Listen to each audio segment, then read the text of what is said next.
Strange Car in Abandoned Fairgrounds by Boo Punch. This happened to me when I was in high school, around age 12. My parents were really involved in helping the local area homeless, and every Thursday night at church, they would get together with a bunch of people and make bagged lunches to hand out around town. That meant every Tuesday, my dad had an agreement with the owner of the local area food bank to go in and get some boxes of food to put in the lunches. I liked to go with him on Tuesday nights because I sometimes got treats or toys, or whatever else was there. For a bit of atmosphere to this story, this food bank was in the creepiest possible place in town. It was by some abandoned railroad tracks, a huge warehouse with not much else around it except the abandoned fairgrounds across the street. At night, it had an extremely creepy vibe, especially in the winter, and I sometimes dreaded going because it got so dark so early. One night, my dad was looking through the food bank as usual, and we were getting ready to leave. I held the front door open for him so that he could carry all the stuff out, and then went back to lock the door behind him. Well, as soon as I opened the front door, this car came screeching up out of nowhere. It looked sort of like a cop car, a rounder sedan, something like that. Its headlights were off. This car pulled literally up just a few feet in front of me, and my stomach automatically dropped. My dad grabbed me by the shirt and quite literally threw me back inside, telling me to turn the lights off and lock the door behind me. But I didn't. I couldn't. I opened the door a crack because I was certain that my dad was about to be killed. 3 very large men got out of the car and stood directly in front of my dad, just staring at him. At that moment, I opened the door further until I knew they could see me. I couldn't fathom just watching as something terrible happened. These men regarded me, looked at each other, and got back into the car. They simply drove away, very slowly, and my dad and I hightailed it out of there.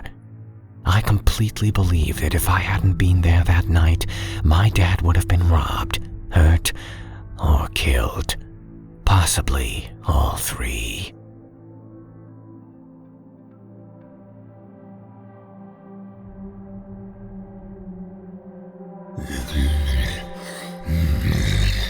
Cut off near an abandoned asylum by D97. Hello. Long-time reader, first-time poster. This happened an hour ago, and I'm writing it in bed before I sleep. For context, I live in the Middle East, in a country called Jordan. There's not a lot to do around here, and my 4 friends decided to visit an old, abandoned asylum at 2 a.m. for fun. We're all around 20 years old. The asylum is located about 45 minutes from where we were. It's also located in a really rural area. Very little housing, dirt roads, almost no lights, other than the occasional car lights. We got lost on the way, and it took us longer than expected to reach the asylum. When we finally found the entrance, it was about 3:20 a.m. We parked in front of the gate. The people who said they were going to go in were scared. We all were, honestly. As we were parked, and I don't mean to sound like a dick, but the car we were in was expensive, and the area we were in wasn't. We were seen as outsiders by anyone watching. Keep in mind, in Jordan some parts are still clan-dominated. It's mostly fine, but in these rural areas, you could get shot or beat up if you go to the wrong place or take the wrong turn. We were parked facing the gate, and the back of the car was facing the street, so we had to reverse out if we wanted to leave. As we were talking, I saw lights around the corner, and I told my friend that was driving we thought it was just a car passing by. An old truck with one light working came up slowly and parked behind us, partially blocking us from reversing from the street, but we could still get out if we had wanted to, if we sensed that something was not right about him. He started honking and flashing his light. Fight or flight mode kicked in, and we decided to fly away quickly, and we reversed into the street and gassed it. He started yelling and cursing, and I could see him taking his phone out. We drove maybe 1 kilometer, and there was a car parked sideways in the middle of the road. He was trying to block us off, but the road was a bit too wide, so we managed to go past him. As soon as we did, he started chasing us, flashing his lights and honking all the way. It was a hill climb, and we weren't really familiar with the roads there. Once we reached the end of the hill and out of the flat street, we floored it and managed to lose him. I can't imagine what would have happened if they managed to cut us off. They could have robbed us, shot us, or worst case scenario, if we went back in and came out to 2 cars blocking our path, there was nowhere to go. To the man in the truck and the man in the car, let's not meet again.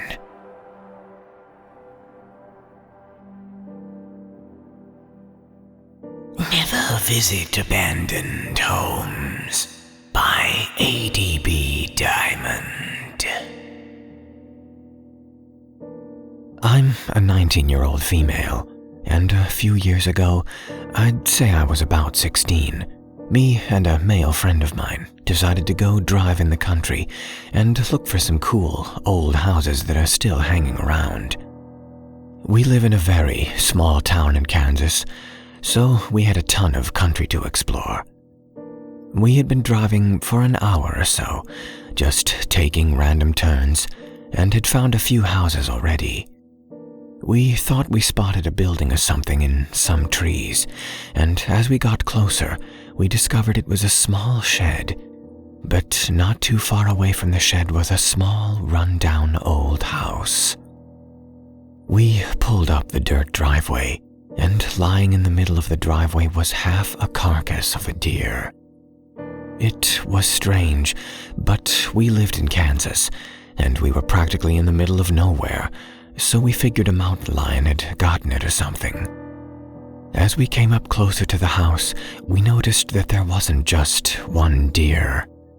There were probably close to 20 or 30 deer that were almost half gone, just lying in the yard around the house. We got out of the truck and started to walk up to the house, still thinking that it was just some weird coincidence that these deer all died here. My friend wanted to see inside of the house, but I wasn't really up for the idea, so I stayed outside. I walked around a little bit, but what really made me run for the truck was the hundreds of bones lying around the yard. I mean, hundreds. It was so weird and so creepy, I think I fled back to the truck. As soon as I closed the door, my friend came tearing out of the house as fast as he could, with this look of pure terror and disgust on his face. He jumped in, started the truck, and we took off down the road. We got a little farther down the road, and he finally looked at me and said that there were dead animals everywhere in the house. I don't know what was going on in there. Maybe some illegal hunting was going on or something.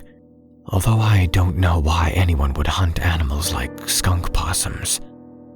Anyway, it was super creepy, and we have never gone poking around abandoned homes ever again.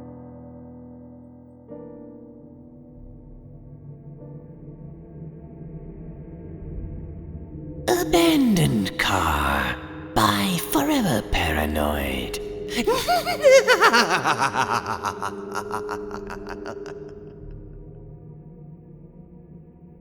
I am aware that the title seems like a totally cliched horror movie, but it is much more realistic and freaky. I live in a cul-de-sac as described in my other submission, and perpendicular to my house there are 2 floors or flats. These group of flats face my house and my garden. There are various weird people in my street as described before, especially in the flats that face my house. For about 3 years, a man that was about 45 lived in one of the flats at the bottom. His flat was surrounded by a thick bush that you had to force your way through to get even to the front door. He was pretty strange and used to drive a bright yellow Ferrari, which was weird for someone who lived in a tiny and sunlit-deprived flat. Me and my cousins used to run around in our cul-de-sac, playing hide-and-seek. One day, me and my oldest cousin Alfie decided to hide near the flats, and I pushed him towards the tall bush that surrounded the front door of this guy's flat. We hid there for a few minutes, giggling at the fact that my younger sister and cousin couldn't find us, until the man suddenly opened his door and stood on the doorstep, expressionless. He didn't move until we struggled through the bush and got to the other side. We told my parents, and they thought it was pretty strange. Mind you, this happened when I was about 7, so quite a long time ago. I haven't even thought of this event until 2 weeks ago, because my parents noticed an old and broken-apart Range Rover being swallowed by the bush. My fence is surrounded by the bush, and this car was parked up against it, just rotting. My parents noticed a horrible smell coming from it, as it was starting to stink my garden out. The car, I must say, was very tatty, and the bumper on the front was hanging off. The car had a thick layer of dust on it. It was apparent it hadn't been touched in years. My father went to speak to everyone in the flats about this car, and they all said it belonged to the old man. Of course, he had moved out a few years ago, and it seemed like he had left the car there. An old woman told us that the car had been left there to rot for 4 years, and a horrible smell had surrounded the car park ever since. My parents called the police, and a notice was stuck on the car telling the long-gone owner that the car would be towed in 7 days. The notice is on the car there now, if they didn't contact the people. Obviously, the owner never did contact the people, because the car was towed tomorrow, 7 days from when the notice was put on. Me and my 11-year-old sister decided it would be hilarious to see what was in the old car, to spook ourselves out. Sounds very cliche, and we noticed that all the tires on the car were flat. We didn't go inside the car, but we looked in the dust-covered windows, and there were many baby toys and clothes scattered all over the car. The strangest thing of all was a white cloth covering something on the very back seat of the car. We ran inside the house and told Mom. She thought it was a dead body, as it might be the thing making the horrible smell, but we would have to see when the car was taken in. The weirdest thing was that the man didn't have any children. Update. It's been 10 days now since we called the police. My mother woke me up about 10 this morning because she couldn't get my 2 dogs to calm down. We looked outside, and there were police taking photos of the car from outside. Then they drove off. The norm for car towing is people come to take photos of the car, but the people aren't the police. This is strange, and my family have no clue of what is going on yet. We'll update. The police have gone, and a red-haired woman has turned up now and is taking photos of the car too. She's come back 3 times now, and my mom is on the phone now with the non-emergency line, asking if she's an officer. She isn't, and most certainly isn't supposed to be there.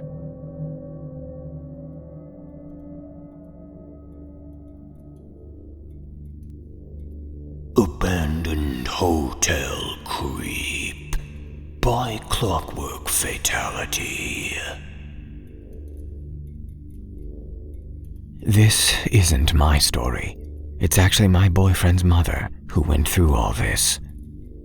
She told me this story after I mentioned some of the ones here, so I thought this would be as good a place as any to share. When she was younger, before she had my boyfriend, he's 26, she lived in an apartment that was above an insurance agency in a downtown area. The building had her business on either side of it, with apartments above as well. Across the street was what used to be a hotel, but at the time had been abandoned for years. Boarded up, closed up, broken windows, etc. I guess she used to do chores and just lounge around during the day naked or scantily clothed, because in her head she wasn't on the first floor, so no one could see her. One day, she started randomly getting phone calls from someone she didn't know, telling her how nice she looked that day, or something similarly creepy. He apparently would call once in a while, say things like that, and then hang up.